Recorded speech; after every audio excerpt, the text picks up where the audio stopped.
Legendary actor James Earl Jones has signed over the rights to the voice of Darth Vader, which will allow Lucasfilm to use the respeecher technology, the artificial intelligence that used his voice in the Obi-Wan Kenobi series, indefinitely.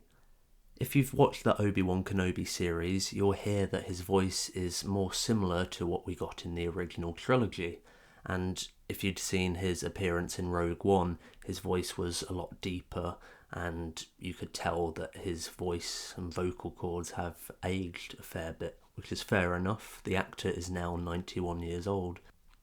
Obviously Darth Vader is so iconic, and the thought now that we can have more Darth Vader with James Earl Jones' iconic voice, but without him actually providing the voice, and we get it through this artificial intelligence, that's sort of seen as a good thing, but I think some people might be a bit annoyed about that. They might think that, this is going to be exploited, but I'm sure the actor has been paid handsomely for signing over the rights to his voice of Darth Vader.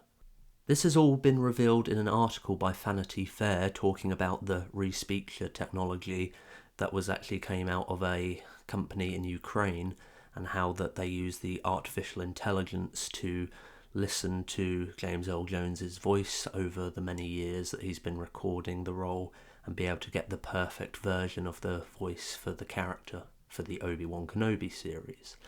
And just because they've now paid all this money to James Earl Jones, which I presume is a hefty amount, I'm sure we'll get a lot more Darth Vader showing up in future Lucasfilm projects. I'm going to link the article from Vanity Fair in the comment section below and in the description, so please go check it out. It's quite a quick and interesting read. The article quotes Matthew Wood, who is the sound editor at Lucasfilm, and for some of you who may not know, he actually voiced the character General Grievous in Revenge of the Sith after submitting an anonymous audition of his voice doing the character. Wood mentioned that the last time he worked with James Earl Jones was for the brief dialogue that was in The Rise of Skywalker. Wood said the following: "He had mentioned he was looking into winding down this particular character, so how do we move forward?"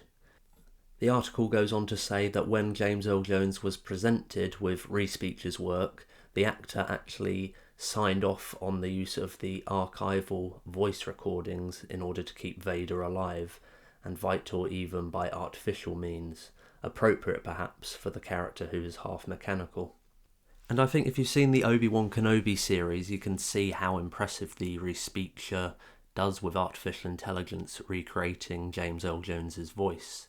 So it appears that he did have some say over how the character would speak, like the dialogue, I guess, when working on the Kenobi series.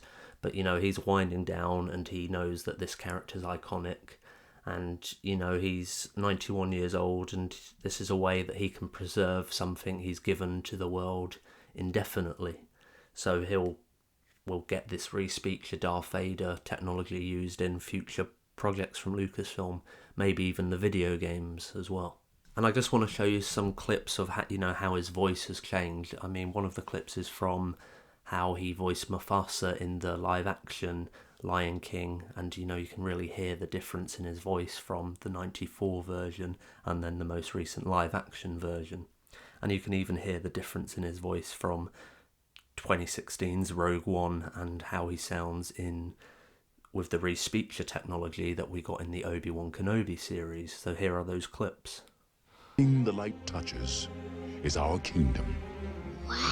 Everything the light touches is our kingdom. The Imperial Senate will not sit still for this. When they hear you've attacked a diplomatic... Don't act so surprised, Your Highness. You weren't on any mercy mission this time. Several transmissions were beamed to the ship by rebel spies. I want to know what happened to the plans they sent you. Its power to create problems has certainly been confirmed. A city destroyed. An Imperial facility openly attacked. Fail me, and you will not live to regret it. I am what you made me. You should have killed me when you had the chance. And over the voice rights, and maybe that's something that will be brought up down the line, but we'll have to see what happens in regards to that. I do want to hear your opinions on James Earl Jones signing over the voice rights to Darth Vader, and whether you think this is a good thing for Lucasfilm and Star Wars. And, you know, this is one of the first longer form videos I've done on YouTube for quite some time. I've just been doing the film trivia shorts for a significant amount of time, and just sort of been showing compilations for longer form videos, which don't appear to be doing as well as I had hoped. But I want to know if you want to see more content like this, where I talk about other aspects of films, not just about trivia, but breaking down news and other sort of just whatever I can think of in regards to film. I'd love to hear your thoughts in the comment below.